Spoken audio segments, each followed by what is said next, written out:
Pioneer Bengal, বাণিজ্যে বসতে বাঙালি। চুনাভাটি নারায়ণা হসপিটালের উদ্যোগে কলকাতা প্রেস ক্লাবে একটি সাংবাদিক সম্মেলনের আয়োজন করা হয়েছিল। যে সাংবাদিক সম্মেলনে তারা জানান, চুনাভাটি নারায়ণা হসপিটালের চিকিৎসকরা মাত্র 27 সপ্তাহের গর্ভকালীন সময়ে জন্ম নেওয়া এবং মাত্র 760 গ্রাম ওজনের এক অপরিণত শিশু কন্যার জীবন সফলভাবে রক্ষা করল। চুনাভাটির নারায়ণা হাসপাতালে জন্ম নেওয়া শিশুটি জন্মের পরপরই অত্যন্ত সংকটজনক অবস্থায় ছিল, কারণ তার তীব্র শ্বাসকষ্ট শুরু হয়েছিল এবং তাকে যান্ত্রিক ভেন্টিলেশনেও রাখা হয়েছিল। কনসালটেন্ট পেডিয়াট্রিক মেডিসিন বিভাগের ডাক্তার অখিলেশ্বর নারায়ণ চৌধুরীর নেতৃত্বে নবজাতক দলের জন্য এত কম ওজনের একটি শিশুকে সামলানো একটি বড় চ্যালেঞ্জ হয়ে দাঁড়ায় এবং শিশুটির অবস্থা নিবিড় পরিচর্যার ক্ষেত্রে 24 ঘন্টা ঘনিষ্ঠভাবে পর্যবেক্ষণ করতে হয়েছিল।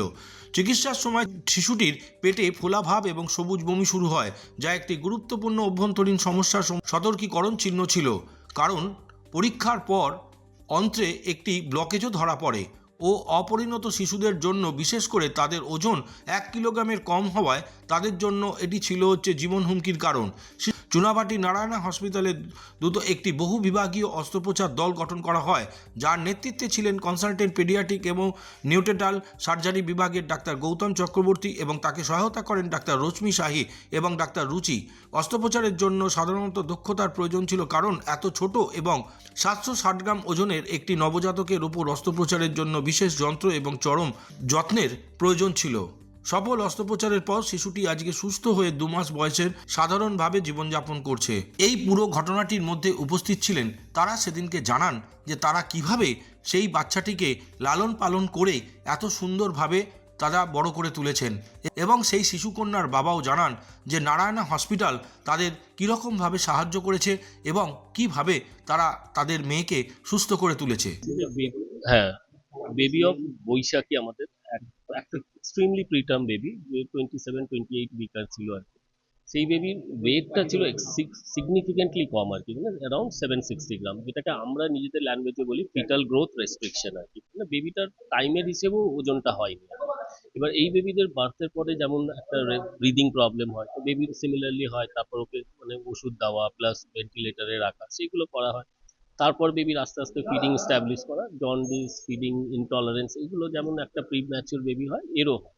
তারপর ওকে দেখা যায় যে ওর এই ফিডিং ইনটলারেন্সের প্রবলেমটা হলো not because of the prematurity, but there is some other disease, যেটাকে আমরা intestinal obstruction due to Hirschsprung ultra short segment Hirschsprung disease বলি। তো এই জন্য এর হয়, তার জন্য ওর একটা অপারেশন লাগে, যেটাকে আমরা ওই ল্যাপারোটমি বলি। এবার এই অপারেশনের পরে বেবিটার আস্তে আস্তে গ্র্যাজুয়ালি ফিডিং এস্টাবলিশ হয়। তারপর যখন আফটার 1 মান্থ দেখা যায় যে ওর চোখের প্রবলেম, যেটাকে রেটিনোপ্যাথি অফ প্রিম্যাচুরিটি বলি আমরা, সেটাও aggressive form of retinopathy of prematurity, যার জন্য ওকে অ্যান্টি ভিজিএফ বলে একটা মেডিকেশন দেওয়া হয়, নট অনলি ওয়ান্স, 2বার দেওয়া হয়।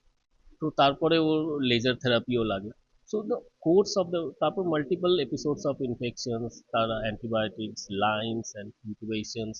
So this journey was like a roller coaster. হ্যাঁ, যে একটা আপস হচ্ছে, আবার একটু বেটার হচ্ছে, আবার ডাউন হয়ে যাচ্ছে বেবি। তো নাম্বার অফ ডেজ ও হসপিটালে থাকে, এনআইসিউতে থাকে, around 90 days of hospital stay হয় বেবি।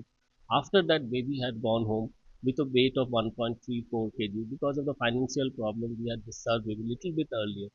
তো তারপরে এখন baby around more then 2 kg. Baby is still, I can say that baby is having intact survival, neurodevelopmentally as per gestation যা থাকার কথা বেবি ঠিকই আছে। তো এইটা আমি বলতে পারি 760 গ্রামস। কি করে আপনারা এটাকে রিস্কটা নিলেন? দেখুন, আমরা 28 উইকে আমাদের লেভেল 3 এনআইসিউ আছে, আমার কাছে মাল্টিপল ডিসিপ্লিনারি ডক্টরস আছে, আমরা এখানে অ্যাজ এ টিম আমরা এটাকে এই চ্যালেঞ্জটা অ্যাকসেপ্ট করি। 6 মাস সামথিং এরকম ডেলিভারি হয়েছে, 760 গ্রাম ওয়েট হয়েছে। তো সব থেকে বড় ব্যাপারটা হচ্ছে যেটা আমি কোথায় নিয়ে যাব বা কোথায় কি করব না বুঝতে পেরে আমি তো মানে খুব ছিলাম, কনফিউজ ছিলাম। তো আমি তখন অতনুকে ফোন করি, ওটি টেকনিশিয়ান নারায়ণীতে এখন আছে, ওটা আমার ভাই হয়, একটা রিলেটিভ, মানে ভাই হয় আমার। তো ওকে ফোন করি, ও আমাকে বলে যে নারায়ণীতে নিয়ে এসো দাদা, আমি স্যারের সাথে কথা বলছি। তো সঙ্গে সঙ্গে আমাকে বললো ইমিডিয়েট নিয়ে আসতে হবে, কারণ ওর রিভার্স হয়েছে, তো অক্সিজেন লেভেলটা কমে যাচ্ছে। তো যার কারণে আমি সঙ্গে সঙ্গেই ওখান থেকে নিয়ে চলে যাই, টেস্ট করেই নিয়ে চলে যাই এটা খবরটা শোনার পর। তো ওখানে গিয়ে তারপর বেবি হয় 15-20 মিনিটের মধ্যে স্যারেরা ডেলিভারি করে দেন। বেবি হয়, বেবি হওয়ার পর আহ, ও তো মোটামুটি অক্সিজেন 54 ছিল তখন, বলেছিলেন স্যার আমাকে। 54 অক্সিজেন লেভেল নিয়ে ও তখন ডেলিভারি হয়ে ওই এনআইসিইউ তে ভর্তি হলো। তারপর আমার ওখানে 2-2.5 মাস কেটে গেল ওর মধ্যেই। কোলোস্টোমি অপারেশন হলো, চোখের অপারেশন হলো। তারপর খাবার ঠিকঠাক ও টলারেট করতে পারছিল না, পেট ফুলে যাচ্ছিল। এই সমস্যাগুলো ওর যখন কন্টিনিউ হচ্ছিল তখন আহ, আমাদের অখিলেশ্বর স্যার আছেন। উনি প্রচণ্ড মানে ভগবানের মতো ওই মানুষটা। আহ, প্রেমাঞ্জন স্যার আছেন, গৌতম স্যার আছেন। হ্যাঁ, তো এনারা সত্যি ভগবানের মতো, এনারা অনেক সাহস জুগিয়েছেন যে না ঠিক হয়ে যাবে। আমরা আমাদের শেষ পর্যন্ত চেষ্টা করে যাচ্ছি, আমি আপনার মেয়েকে আপনার কাছে ফিরিয়ে দিতে পারবো।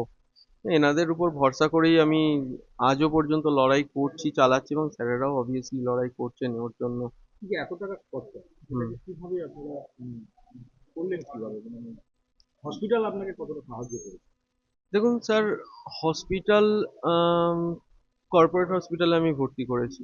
এখানে একটা ফিনান্সিয়াল রিস্ক তো থাকেই, এটা 100%। এটা আমি তো আর না বলতে পারবো না এই জায়গাটায়। তবে দেখুন, এটা আমার কাছেও একটা চ্যালেঞ্জ, কারণ আমি যাকে পৃথিবীতে এনেছি তার প্রতিও আমার একটা দায়বদ্ধতা থাকে। তো তাকে সেই জায়গায় দাঁড়িয়ে আমি বাবা হিসাবে আমার মনে হয়েছে আমি আমার লাস্ট টুকু দিয়ে তার জন্য লড়ে যাব। এই লড়াইটাই আমি লড়ছি, ফিনান্সিয়াল দিক বলতে এটা। আর স্যার, নারায়ণা হেল্প বলতে স্যার যথেষ্ট কোঅপারেটিভ নারায়ণা। জানি কর্পোরেটিভে অনেক টাকা খরচা। দেখুন স্যার, আমাকে স্বাস্থ্যসাথীর জন্য ওনারা নিজেরা অ্যাপ্লাই করতে বলেছে যে তুমি স্বাস্থ্যসাথীতে অ্যাপ্লাই করো, আমরা অ্যাপ্রুভ করছি, দেখছি কতটা কি করে দিতে পারি। অবভিয়াসলি করেও দিয়েছেন ওনারা। ইভেন আমার ডিসকাউন্ট করেছেন, মোটামুটি ভালো টাকায় আমাকে ডিসকাউন্ট করে দিয়েছেন ওনারা। তো ওনারা যতটুকু পেরেছেন, ইভেন এটা করতে গেলে কোনটায় কতটা খরচা হবে এবং ওই খরচাটা কতটা নমিনাল করা যায় সেটা আমাকে বসে আলোচনা করেছেন যে এইভাবে এইভাবে প্রিয়ব্রত তুমি এভাবে করো, তাহলে খরচাটা হয়তো নমিনাল হতে পারে।